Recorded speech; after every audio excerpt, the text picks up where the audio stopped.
Seja muito bem-vindo ao ABC Delas. Hoje eu tenho uma novidade por aqui. Pela primeira vez recebo duas convidadas. Estamos no mês de outubro e não há como não falar sobre o câncer de mama. Sendo assim, trouxe duas médicas especialistas no assunto e elas mesmas vão se apresentar. Meninas, sejam bem-vindas. Muito obrigada pela presença de vocês aqui.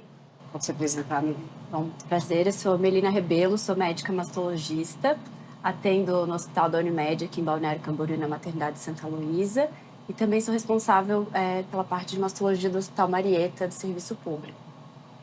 Bom dia, obrigado pelo convite. Eu sou a doutora Karine, sou oncologista do Hospital da Unimed e sou oncologista da Clínica Vencion.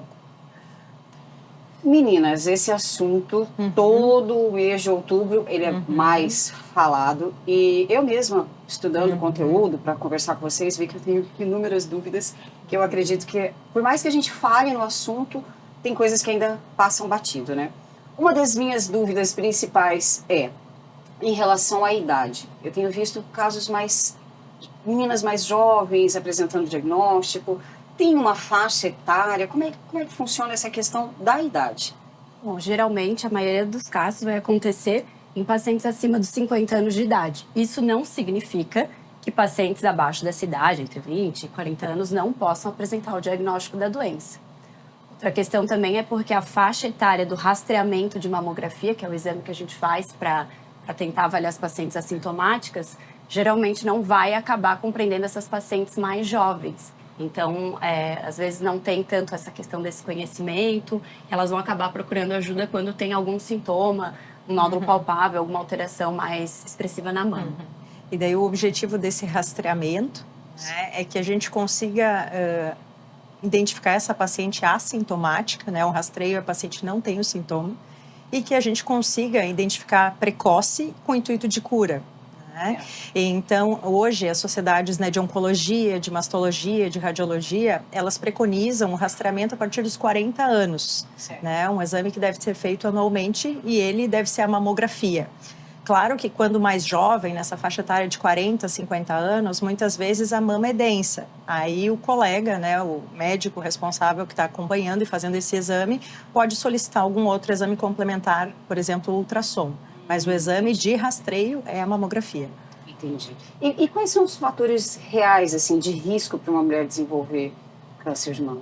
Bom, a idade, como a gente já falou, né, é um grande fator de risco. Ser mulher, o câncer de mama pode acontecer nos homens, apesar de ser cerca de 1% dos casos, mas pode pegar os homens, mas ser mulher é um fator de risco. A exposição ao estrogênio ao longo da vida. Então, pacientes que menstruaram muito cedo e que entram na menopausa mais tardiamente, tem uma exposição ao estrogênio maior, então essa janela estrogênica que a gente chama acaba sendo um fator de risco também. Pacientes que têm passado de linfoma, que fizeram radioterapia do tórax prévia, isso é um fator de risco para o desenvolvimento do câncer de mama também. Uso de terapia de reposição hormonal por tempo muito prolongado acaba sendo um fator de risco, né? Não que isso seja uma contraindicação usar hormônio, mas também acaba entrando como fator de risco. Além disso, né, a gente tem a questão da obesidade, né? Então, a obesidade é um fator de risco que aumenta, além do câncer de mama, outros tipos de câncer. Então, a gente estimula, né, na verdade, atividade física, né, evitar sedentarismo para ter uma manutenção de peso também. Principalmente paciente pós-menopausa, a obesidade ela entra aí como um grande fator de risco. A gente tem comprovação disso, né? Nunca ter gestado, né? Então, nuliparidade. Uma gestação mais tardia, depois dos 30 anos, também é um fator de risco. E a genética, que todo mundo se preocupa com a história familiar, né? Mas 90% dos cânceres de mama são esporádicos, né? Apenas cerca de 10% tem essa relação genética. Mas, claro, é um fator de risco também. Pode ficar um pouco mais atenta caso a mãe tenha tido, uma irmã, por exemplo, mas não é uma obrigatoriedade. Não é que minha mãe teve que eu vou ter. Eu tenho que ficar muito preocupada. Porque a questão assim, que eu já ouvi falar algumas vezes, as mulheres ficam um pouco piradas em relação ao uso de pílula anticoncepcional por um longo período. Tem alguma relação ou não? A pílula?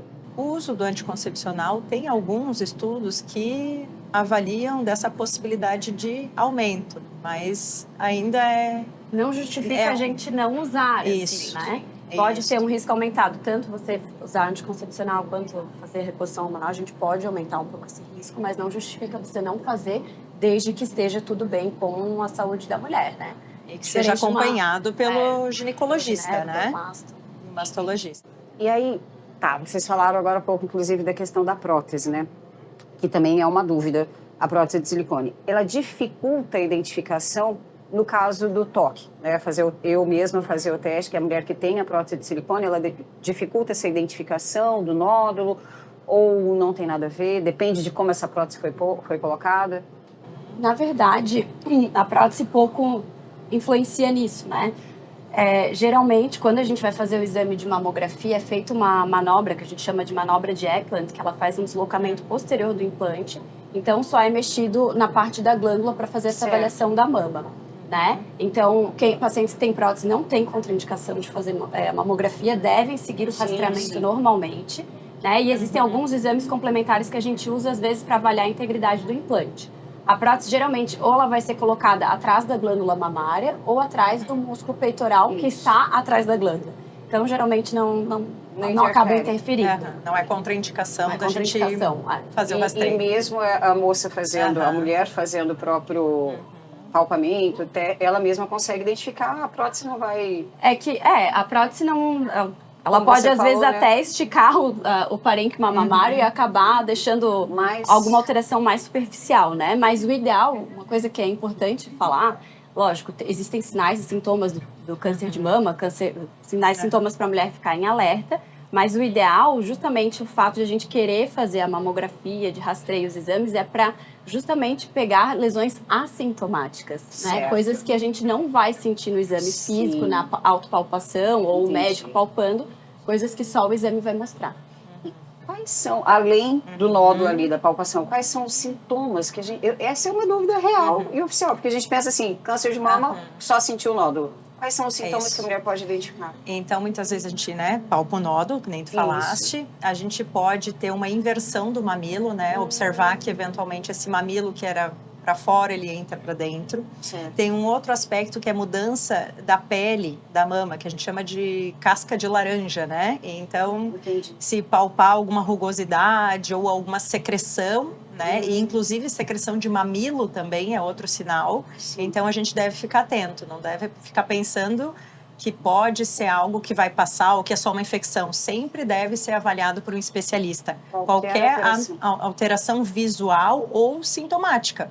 Alguma dor que começa a persistir mesmo que tu não palpe nada, né? Então eu acho que a gente precisa dessa avaliação. Mas quando chega nesses tipos de sintomas, já está um pouco mais avançado. Não necessariamente. Não necessariamente. Às vezes a mulher, por exemplo, tem nódulos que são mais profundos na mama e nódulos que às vezes estão mais superficiais, mais próximos da pele. Às vezes são nódulos pequenos, mas ela palpou porque está próximo da pele, né? Então, isso pode acontecer. Uma coisa que talvez às vezes preocupe é que se a gente acha alguma íngua, alguma nodulação na região da axila ou na região aqui perto do pescoço, aí sim a gente vai ficar mais atento para ser uma doença um pouco mais agressiva. Mais avançada. Entendi. E o diagnóstico, digamos lá que seja numa fase bem inicial, diagnóstico precoce, né? Que é o que vocês sempre batem na tecla, tipo assim, façam o autoexame, façam a mamografia. Mamografia, então, o indicado é a partir dos 40. 40 anos. Para população de risco habitual a partir dos 40 anos. Não há necessidade, então, de uma menina de 30 anos entrar na pira e começar a fazer sem nenhum tipo de sintoma, sem nenhum... Geralmente, antes dessa idade, a gente presta atenção quem tem o histórico familiar de câncer de mama. Então, eu acho que consultar com o gineco, com o mastologista e pedir orientações para, talvez, alguns anos antes a gente começar esse rastreio. Entendi. E, no caso que eu até comentei com ela lá embaixo, eu coloquei silicone, a minha primeira prótese eu coloquei com 25 anos. Naquela época, já fazem 25 anos, né? Que eu fiz só. Naquela época, a minha médica pediu para que eu fizesse precocemente. Então, que a partir dos 35, eu comecei a fazer mamografia, porque ela falava que com a prótese... Mas era uma coisa de 25 anos atrás, né? Que com a prótese seria mais difícil de identificar, então que eu fizesse mamografia. E eu comecei a fazer antes dos 40 mamografia. Isso é irrelevante? Existe essa... É que quem tem prótese, o ideal é que a gente faça exames periodicamente para avaliar a integridade do implante. Da prótese. Né? Hoje em dia eles têm comentado muito sobre a cada 5 anos estar fazendo uma ressonância, que é o exame padrão ouro para a gente avaliar a integridade de implante, né? Mas a mamografia para rupturas intracapsulares, às vezes ela pode dar algum indício, e a ultrassonografia também. Então, entendi. dependendo da idade, a gente faz, às vezes, um acompanhamento com ultrassom, se a paciente está perto dos 40, daí a gente começa a fazer a mamografia pelo rastreamento, mas eu acho que o enfoque que talvez a tua médica tenha te falado é mais para avaliar como é que está o implante. A integridade da prótese. implante. Daí por isso começa um pouco mais cedo. Entendi. Perfeitamente, entendi. Talvez ela não soubesse me explicar na época, ou eu não entendi. Tô entendendo agora, depois de um pouco tempo. Mas eu falo, e a gente existe, há uns anos atrás, teve uma polêmica muito grande da Angelina Jolie, que ela fez a retirada precoce, sem nenhum sintoma, mas como uma prevenção.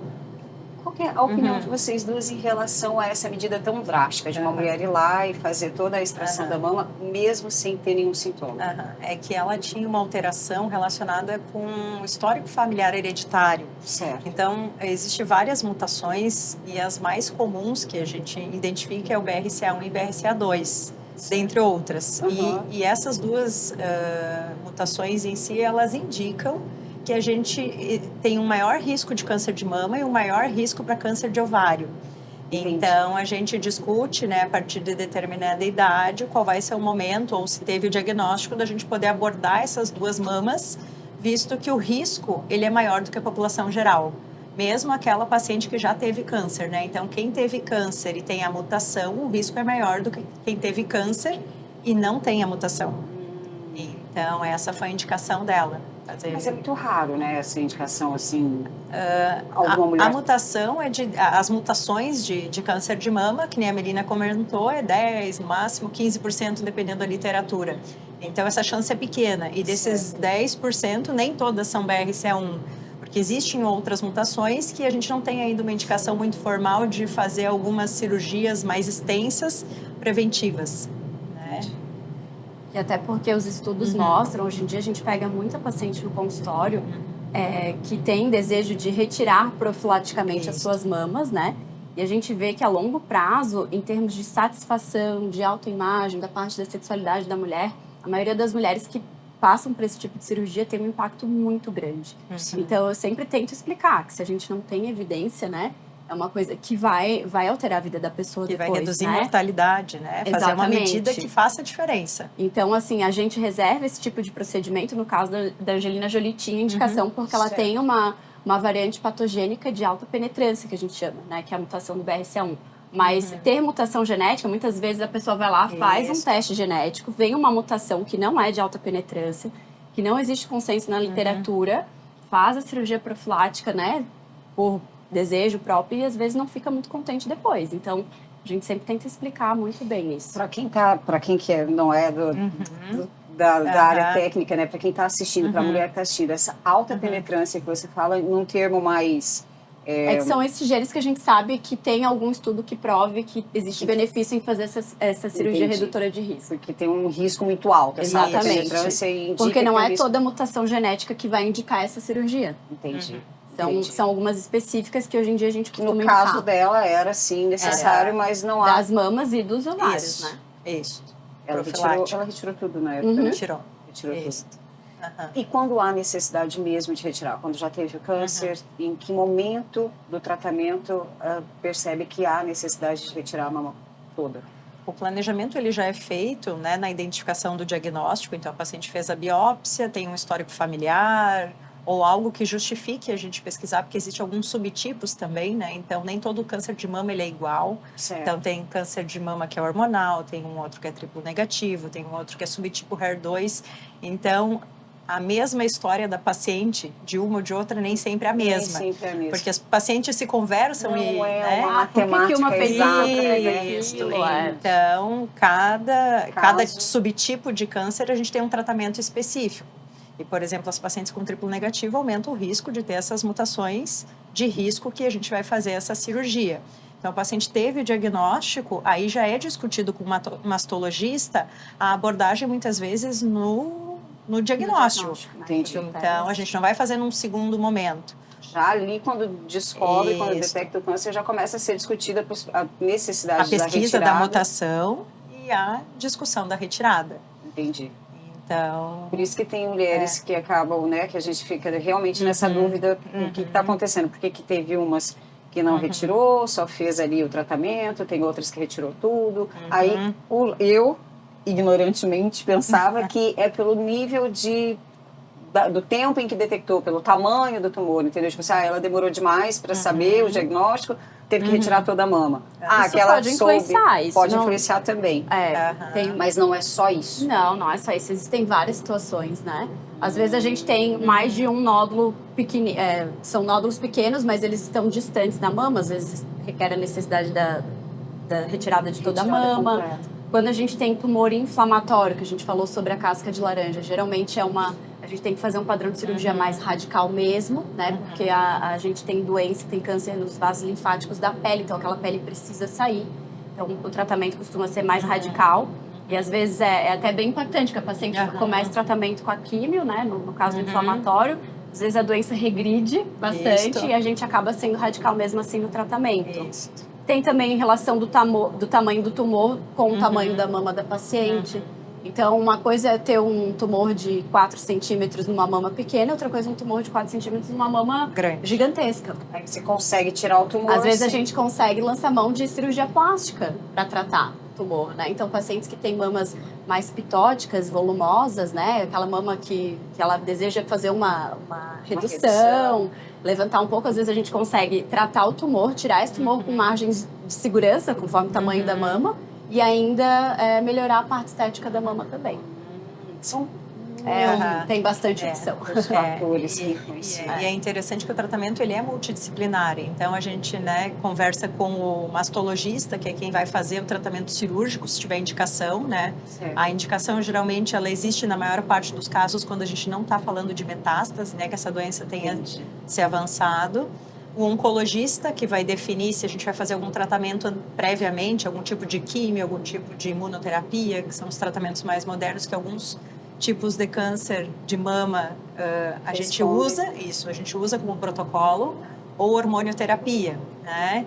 E o tratamento posterior. E o radioterapeuta, né, que também é outro colega que também participa dessa nossa reunião multidisciplinar e decisão caso a caso, né? Eu acho que cada paciente é único e todos os casos eles são discutidos em equipe e que a gente possa montar a estratégia da sequência dos tratamentos. Então, sempre essas 3 modalidades, a cirurgia, o tratamento sistêmico, né, que pode ser químio, hormônio, imuno, ou radioterapia. Todos eles são discutidos para a mesma paciente. Hoje em dia a gente trabalha muito com a questão dos tumor boards, o tratamento ele não vai ser focado numa especialidade só, né? Então, a paciente costuma chegar, às vezes, com uma alteração de mamografia para o mastologista. A gente vai investigar, vai pedir exames adicionais se necessário, às vezes um ultrassom, pede uma biópsia, pede uma tomografia, enfim. Conversa com o oncologista, né? Certo. Às vezes conversa com o radioterapeuta também, já prevendo o que vai fazer no futuro. E daí, em conjunto, todo mundo dá as opções para a paciente, né? E decide o que for melhor para ela. Isso. Caramba. E é interessante, né? Porque como o câncer de mama é algo que vem se falando muito, outubro rosa, há anos vem tratando muito, eu percebo que algumas mulheres, elas acabam achando que é uma coisa simples. E não tem nada de simples. Tipo assim, câncer de mama, tem cura. Sim, tem cura. Mas é tão complexo quanto qualquer outro. Então, o risco é tão grande quanto qualquer outro. Se a gente pensar estatisticamente, né, em termos de incidência e mortalidade, né, ele é muito prevalente nas mulheres. Então, acaba tendo essa questão do outubro rosa, mas o ideal é que a gente se cuidasse todos os meses do ano, não só no outubro rosa, né? Porque o índice de mortalidade é ainda muito alto. Exatamente. Em mulheres com câncer de mama. Então, a incidência assim, do câncer de mama, ela é o mais incidente dos cânceres, tirando câncer de pele e não melanoma. Certo. Né? E de mortalidade entra como a segunda causa. E o INCA, ele... A segunda causa de mortalidade feminina de mulheres é o câncer de mama. Isso. E a gente acaba tendo, né, estimativa do INCA entre 2023 até 2025, que provavelmente aproximadamente 73 mil novos casos de câncer de Surgiram. mama. Isso. E com a identificação em idades mais precoces. Então, por isso, essa questão da discussão de trazer essa idade que antes era mais o fator de risco de 50 anos, hoje a gente trazer para 10 anos antes, fazer esse diagnóstico precoce e a gente possibilitar cura. E doutora, você vê uma relação com os hábitos de vida, o que para aumentar tanto esse número? É uma das explicações que eles dão também, Vocês né? falam para as mulheres, no caso. Eu acho que é sedentarismo, né? Obesidade, que foi o que a gente já comentou, e ter alimentação saudável, né? Então, evitar o fumo, evitar o álcool como hábito de vida, Sim. né? E ter uma alimentação mais saudável, né? Então, legume, verdura. É aquela questão da atividade física que a OMS preconiza de 150 a 300 minutos de atividade física moderada por semana, que as pessoas às vezes esquecem, né? Tu falou pra mim que já trabalhou com isso, deve saber explicar melhor. Ainda atuo como personal trainer, inclusive com mulheres, né? E agora com as mulheres na menopausa, que é uma preocupação muito grande. Saúde óssea. Exatamente, a preocupação. Atividade física, né? Bom, quem sou eu? Faço a minha vida isso, né? Se eu for falar da importância da atividade física, a gente fica nisso. Então, quer dizer que o aumento do índice é devido a esse estilo de vida que as mulheres estão tendo hoje. Uma correria, né? As mulheres que hoje trabalham loucamente, não têm tempo para se cuidar, enfim, acabam comendo. E todas essas facilidades que a gente tem de alimentação industrializada, né? Extremamente industrializada e calórica. Né? Calorias vazias, digamos assim. Entendi. Caramba, é muita coisa. Bom, você citou no começo da nossa conversa, que eu fiquei aqui na minha cabeça, sobre que ocorre em homens também. Por quê? Porque uma vez que os hormônios masculinos são tão diferentes, né, o índice, como é que funciona essa questão no homem, o câncer de mama no homem? Geralmente, o homem tem mama igual a mulher. Sim. Né? Só que ele tem um tecido mamário menor do que a mulher. Geralmente, o diagnóstico, toda vez que uma mulher tem um nódulo na mama, a gente se fala, calma, vamos investigar, vamos ver, porque é uma coisa frequente da mulher.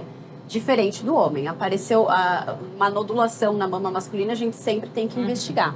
Mas em relação ao diagnóstico, o tratamento se dá da mesma maneira do que das mulheres. Então, a gente vai perceber um nódulo, a gente vai fazer uma biópsia, tendo o diagnóstico, a gente vai tratar, a maioria das vezes nos homens, os tumores vão ter receptores hormonais, né? Mas como a glândula masculina é muito menor, o tratamento acaba sendo de mastectomia, né? A maioria dos tumores são centrais também. Mas não difere muito o tratamento para as mulheres. O histórico familiar também é um fator de risco, né? Então, ter um homem com câncer de mama na família, né? E a questão hormonal daí, porque na mulher a gente sabe essa longa exposição ao estrogênio. E no homem, no caso, seria... Tem a relação genética também. Relação genética. Entendi. Genética, obesidade, que é os fatores de risco, alguns, né? Fatores, no caso, da mulher. Mas a incidência realmente ela é muito menor, né? Comparado à mulher. E o medo que assola as mulheres que quando elas descobrem que estão com um nódulo da metástase, de voltar para outros órgãos, como que é esse índice, assim, esse conhecimento que elas têm que ter na relação... Então, o estadiamento que a gente fala, né, do câncer de mama, então toda paciente que teve um diagnóstico, a gente precisa fazer uma avaliação sistêmica, né? Então, eu vou avaliar se eu tenho essas metástases, né, se o câncer se espalhou para outro lugar. A drenagem, geralmente, né, começa o tumorzinho na mama, vai para a axila e da axila pode ir para outro lugar. Então, a avaliação do tumor, ela é feita, se for cirurgia, definido como o primeiro tratamento, a gente tem a avaliação do tamanho do tumor, da característica na cirurgia. A gente avalia a axila, que a gente chama de linfonodo sentinela, que é um linfonodo da drenagem do tumor, que é feito esse planejamento já no pré-operatório, no dia da cirurgia. E depois a gente faz alguns exames. Então, esses exames avaliam se ela tem metástase. Quanto maior esse envolvimento de axila, ou maior tumor, ou alguma característica do tumor, a gente tem maior esse risco de ter metástase.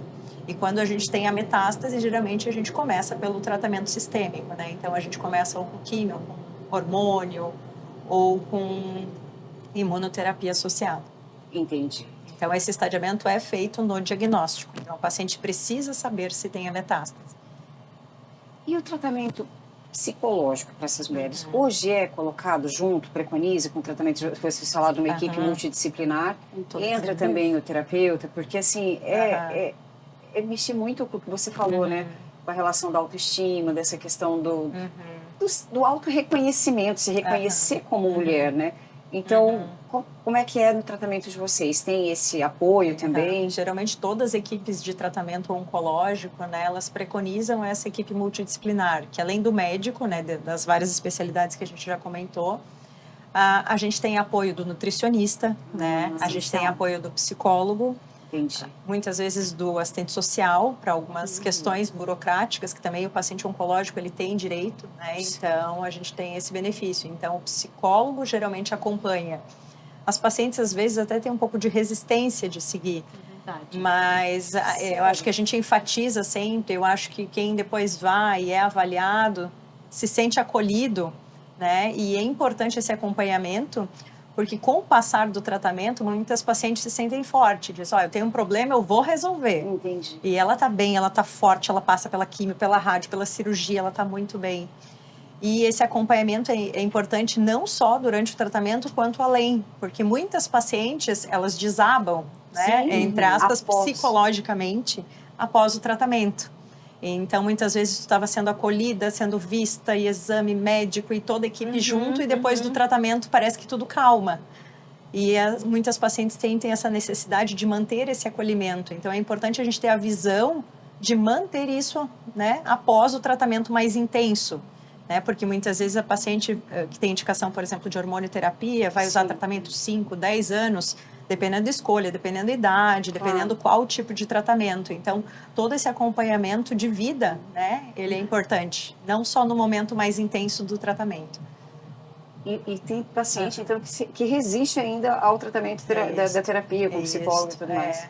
Eu achei que isso é uma coisa assim, tipo, vai ter alguém para me salvar, estou aceitando tudo. Interessante como há uma resistência, Cada um reage né? de uma maneira, a gente vê vários tipos de enfrentamento, assim, diante do diagnóstico, e é um tratamento longo, geralmente, né? Então, e é um segmento que é pro resto da vida. Eu sempre falo, aqui é casamento. A gente vai se ver para sempre. Então, é complicado. E outra coisa que eu falo também, né, além desse suporte psicológico, às vezes a gente precisa até de fisioterapeuta para reabilitação, né? A cirurgia da axila pode dar alguns sintomas. E eu foco muito na questão da atividade física, né? Aquela paciente que já fazia para tentar manter durante o tratamento, que além de a gente saber de minimizar os efeitos do tratamento, de melhorar a saúde em todos os aspectos, né? Acho que acaba ajudando um pouco também nessa parte psicológica. Parte emocional, né? Porque ela te dá um empoderamento no sentido físico, né? De você sentir teu corpo mais forte. A gente, quando pratica atividade física, a gente tem essa sensação de que a gente encara mais tranquilamente, né? Exatamente. Eu percebi isso, eu nunca fiquei sem praticar atividade física. E quando eu fiz a prótese mesmo, a segunda vez que eu fiz a prótese, que eu tive que tirar e trocar, né, desde os 25. E na verdade eu queria também dar uma mexida estética, enfim. E aí foi mais agressiva, porque daí colocou por baixo do músculo, aí faz, né? E aí eu fiquei ali, e a sensação de você ter essa impotência, foi a primeira vez em que eu me percebi assim, a primeira vez, depois teve outra, mas a primeira vez que eu me senti fraca, né? Frágil, de não poder se defender, de não poder... Então a atividade física, parada, né? ela te traz essa questão física, que acaba totalmente relacionada ao emocional, dessa questão do poder mesmo, de estar mais forte, de encarar qualquer coisa, né? Não só problemas braçais físicos, mas emocionais também. E é importante que o tratamento, dependendo alguns deles, né, principalmente da parte hormonal, eles aumentam perda óssea, né, eles aumentam a artralgia, que são dores, né, articulares, que caminham, assim. E a atividade física, aquela paciente que faz atividade física regular, aquela paciente que não faz, é impressionante como o efeito colateral reduz. Então, a atividade física reduz efeito colateral de tratamento. Então, é impressionante. Porque se a gente tem perda óssea e a atividade física traz mais densidade muscular, que traz mais densidade óssea, né? Segura essa perda óssea. E a mobilidade, né? Se a pessoa tem essas dores articulares e tudo, a atividade física traz mobilidade, saúde para as articulações. Controla o peso, então a gente tem vários benefícios, né? Então, a atividade física, digamos, é abordada desde o primeiro dia que tu conhece o paciente e todas consultas regularmente. Reforçando, você precisa fazer. E parabéns, você conseguiu e você está fazendo. Que legal, que então, acho que... Bom, então vamos fazer um pitch de vendas agora. Da personal trainer, né? Assim, gente, mas é fundamental, é interessante você falar da diferença que vocês observam no dia a dia, aquela que está cumprindo e aquela que não está cumprindo. E a alimentação também, acredito. Com certeza, caminha junto. Com certeza. E agora vamos falar das doutoras. A doutora Carlinda, a doutora Milena. Vocês são daqui de você primeiro? Você é daqui de Balneário mesmo? Ou está aqui quanto tempo? Eu sou natural de Itajaí, mas moro em Balneário. Há bastante sou daqui, tempo. sim, a vida inteira. Vocês acharam que vocês iam escapar de eu perguntar sobre vocês, né? Que a gente vai ficar falando só sobre trabalho. Não vou escapar. E você, doutora? Eu sou gaúcha, né? E eu vim para Balneário já fazem 12 anos. Então, também aqui hoje é a minha casa. Já é catarinense. Já sou catarinense. Tem uma relação longa com a cidade. E aí vocês atuam somente, somente aqui em Balneário ou em Itajaí também? Ou... Na verdade, meu consultório mesmo, eu trabalho em Itajaí, né? Mas a parte cirúrgica, que a gente usa aqui o Hospital da Unimed e a maternidade acaba sendo em Balneário Camboriú. Eu fico em Itajaí e Balneário. Isso, eu também atuo nas duas cidades, né? Então, eu estou há 12 anos aqui, 11 anos e meio na Unimed. Então, eu sou oncologista do serviço há bastante tempo, hoje eu sou coordenadora lá do serviço. E eu tenho uma clínica que é a Vence Onco, que é em Itajaí, então que eu trabalho e atuo lá também. Então, você falou uma coisa interessante sobre o tratamento, né? Que é voltando ao tratamento, que você falou, é um casamento, a gente vai ficar... Quando a mulher ela pode se considerar curada? Quais são os fatores assim que eu falo, eu tive, mas agora... Geralmente a gente acaba sendo, né? A gente tem um segmento específico do tumor da mama. Os 5 primeiros anos é o período que a gente sabe que tem um maior risco de recidiva, da doença voltar. Certo. Né? Então, no primeiro ano depois do tratamento, a gente fica acompanhando a cada 3 meses. Do 2º ao 5º ano, a gente acompanha geralmente as consultas a cada 6 meses. Anualmente são feitos exames de imagem, né? Mamografia, principalmente. E a gente usa, em alguns casos, ultrassom e ressonância. E daí, depois desse período, a gente sabe que as chances diminuem, né? Mas a gente sempre explica que o tumor pode voltar. Eu falo, eu posso atravessar a rua e posso ser atropelada, pode acontecer. Né? Mas depois dos 5 primeiros anos, a gente sabe que as chances são menores. E desde que a paciente faça o tratamento da maneira correta, né? Todos os passos, né? Enfim, tudo que a gente recomendar, se precisar fazer radioterapia, tudo certo. Tudo que a gente faz é para reduzir esse risco. Aí, a partir dos 5 anos, ela já pode ficar um pouco mais tranquila. Isso, que a gente vai estimular a questão de manutenção da melhoria desses fatores de risco que aumentam, né, o tumor. Então, por exemplo, até o paciente, por exemplo, que fazia reposição hormonal, né, ou a paciente que muitas vezes fez o diagnóstico precoce, né, usa um DIU com Mirena, por exemplo, né, que é com hormônio, a gente estimula retirar esse hormônio, né, então quando o paciente tem diagnóstico, que a gente vai fazer acompanhamento. E depois que passou esse tempo que a gente considerou, né, como cura, então tem alguns pacientes que o hormônio a gente define 5 anos, outras 7, 10 anos, dependendo do caso de terapia estendida, né? Mas a gente mantém os 2 fatores de risco, né, que é ter tido um câncer de mama, né, que é o teu histórico pessoal, porque tu já tratou um, e o outro é o fator de risco idade. Por quê? Porque a gente, né, todos nós produzimos células de câncer, que são células mutantes, e a gente tem um sistema de reparo, que eu brinco com os pacientes que é uma peneirinha que vai lá e joga essa célula fora todos os dias. Então, com o passar da idade, o nosso sistema de reparo, ele pode ficar mais lento e deixar crescer essa célula normal de novo. Então, eu acho que a idade é ter tido um câncer de mama, além de quem tem um histórico hereditário, que também pode ser outro fator de risco, a gente segue acompanhando a vida inteira. Entendi. E relacionado à idade, né? Nós ficamos ali nessa janela dos 40, 50 mais. Passei. Estou com aí 65. É difícil ter casos, ou não, é uma falta de informação minha. Mulheres ali acima dos 70, por exemplo. Na semana passada eu operei uma paciente de 88 anos. Pode acontecer. Pode acontecer. O índice maior é nessa faixa ali, dos 50, 60. Ali dos 60 anos. Mas, qualquer idade. Isso é uma pergunta boa, porque aí entra a questão do rastreamento, né? Que a gente fala de começar a partir dos 40 anos, né? Segundo as principais sociedades médicas. Mas a idade de parar o rastreamento também é uma dúvida que não tem muito consenso, né? Hoje em dia, com as pessoas se cuidando mais, né? O aumento, essa longevidade da população, a gente fala que quando a paciente tem uma expectativa de vida superior a 7 anos, a gente continua fazendo esse rastreamento. Né? Tem aquela paciente que tem 60 anos, que está cheia de comorbidades, que tem dificuldade de deambular, e às vezes eu tenho paciente de 80 que está super ativa. Né? Sim. Eu já tive diagnóstico de paciente de 101 anos.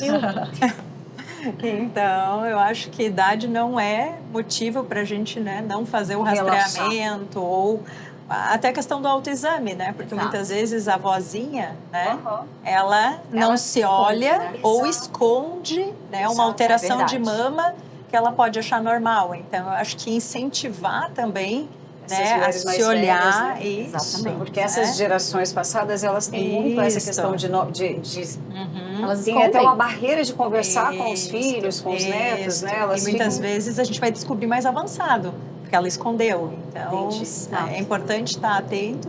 E é por isso a importância do Outubro Rosa para enfatizar e a gente poder divulgar. Sempre na mesma tecla, né? Isso. E até a Unimed, né, criou um programa que é o Cuidar de Você, né? Então, que é um programa de rastreamento que a gente está buscando, né, identificar essas mulheres que não faziam esse acompanhamento. Então, possivelmente, né, pode ser que você receba uma ligação, né? Exatamente. Quem tem o plano de saúde, quem tem o plano de saúde são critérios, né? E serão divulgados também até no site de você poder preencher esses critérios e poder, né, fazer esse exame de rastreamento. Né? Eles veem as pacientes que estão em falta com o rastreamento e ligam oferecendo para agendar o exame, porque se a pessoa não tem interesse de estar fazendo esse exame. E quando elas fazem um exame que vem alterado, eles já sinalizam para ajudar a paciente, procurar ter o ginecologista ou ver um mastologista, um oncologista, já para não perder tempo. Não perder tempo, né, doutora? Essa é a parte principal, né? Quanto antes o diagnóstico precoce, vocês batem muito nessa tecla, né? Quanto antes detectar, quanto antes começar o tratamento, as chances de cura são muito maiores, né? E tem um estudo grande do Radiology ali que realmente comenta, né, que a mamografia em si de rastreamento, dos 40 anos em diante, ela diminui 30% a mortalidade de câncer de mama. Então, 30% é um número muito grande, né, e significativo.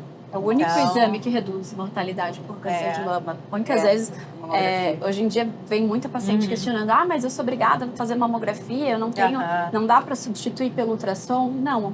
O único exame que reduziu mortalidade por câncer de mama foi a mamografia. Uma forma inicial, às vezes, dos tumores, que são as calcificações, né?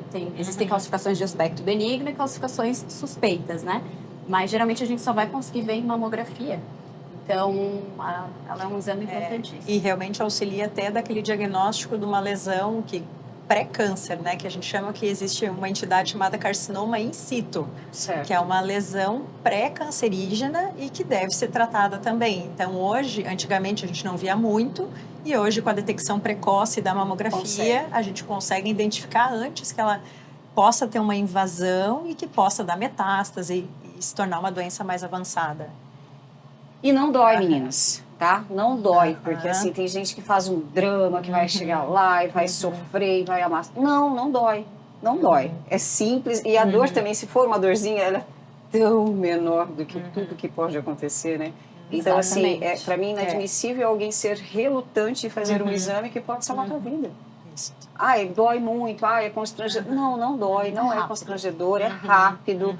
Normalmente a técnica, a mulher que faz o exame, ela é muito treinada para fazê-lo. Então, assim, façam, porque só quem já acompanhou, vocês que acompanham diariamente, né, mulheres aí que estão passando por esse drama, por essa doença, sabem o quão é irrelevante esse incômodo de uma mamografia diante de tudo que pode evitar. Com certeza. Somos estimuladoras, com né, certeza. dessa prevenção. De janeiro a janeiro, não só em outubro. De janeiro a janeiro, exatamente. Outubro é um mês assim que marca para falar mais sobre o assunto, né, para fazer a campanha, mas não é só nesse mês que a gente tem que pensar sobre a saúde feminina. Isso é muito bacana. Doutoras, Agradeço demais a presença de vocês duas aqui. Gostaria Obrigada. que você, cada uma, deixasse um conselho rapidinho agora para aquela mulher que está ali nos assistindo e muitas vezes está cheia de dúvida. Começando pela doutora, um conselho. Então, né, eu acho que o que a gente mais enfatizou hoje foi a questão do rastreamento mesmo. Então, assim, ó, não deixe de fazer seu exame. Então, a partir dos 40 anos, né, ou antes, se tiver algum histórico familiar, mas que você se cuide, né, consulte seu mastologista, o gineco e faça os seus exames de prevenção. Eu acho que é a partir daí que a gente diagnostica um tumor precoce e que a gente aumenta a chance de cura. Porque o que a gente quer é viver, é vida, né? Sim. Então, eu acho que esse é o meu recado. Bom, faço das palavras da doutora Karine as minhas, né? E a gente falou bastante da questão do estilo de vida, né? Então, eu acho que além disso, né? A gente tem que focar nessa questão, né? De manter o IMC adequado, cuidado que a gente come, e manter os exames, a rotina em dia. Se tiver alguma dúvida, a gente está aqui para ajudar, né? Não temer, não ter vergonha de perguntar, de consultar. Será um Inclusive, prazer eu vou ajudar. deixar a rede social das doutoras aqui. E podem entrar em contato, às vezes uma mensagem, às vezes um direct ali no Instagram já ajuda tanto, porque né, tá ali tão indecisa, até se movimentar para marcar uma consulta, pergunta, não custa nada, as doutoras vão responder, perguntem. Tá bom? Não fiquem aí passando perrengue sozinhas. Ninguém está sozinha, né? E ninguém precisa passar por esse momento sozinhas. Isso. Eu acho que é sobre isso. Acho que a gente as mulheres têm que entender isso, que nós não estamos sozinhas e temos profissionais como vocês duas trabalhando, estudando e dispostas não somente a trabalhar, a ajudar essas mulheres que estão em dúvidas ou estão passando por alguma situação como essa. Mais uma vez agradeço, mas antes de nos despedir, agora que a gente está aqui em cima, né, meninos? A gente não tem como sair, ó, vamos ter que apreciar a paisagem agora. Eu vou abrir um espumante aqui com as doutoras para a gente comemorar esse encontro, conhecendo as duas agora, e prestigiar o nosso, um brinde, oferecimento aqui do nosso apoio, do nosso parceiro Costa Del Mar. Saúde. A todas essas mulheres. Obrigada pelo convite. Obrigada. Eu que agradeço a presença de vocês e um brinde a essas mulheres todas que estão nos assistindo. Brinde.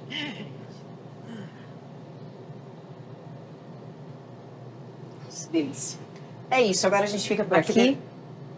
Um agradecimento à FG Big Wheel, que nos proporciona essa experiência a 82 metros de altura. A Unimed, que é o nosso parceiro hoje, que ofereceu esse programa para vocês, com bastante informação. E eu acredito que esse é o primeiro de muitos que virão. Obrigada a você que está aí nos assistindo. Siga, se inscreva no canal, compartilhe, dê um like, comente, mande suas perguntas para a doutora, para as doutoras. E até a próxima. Se cuide.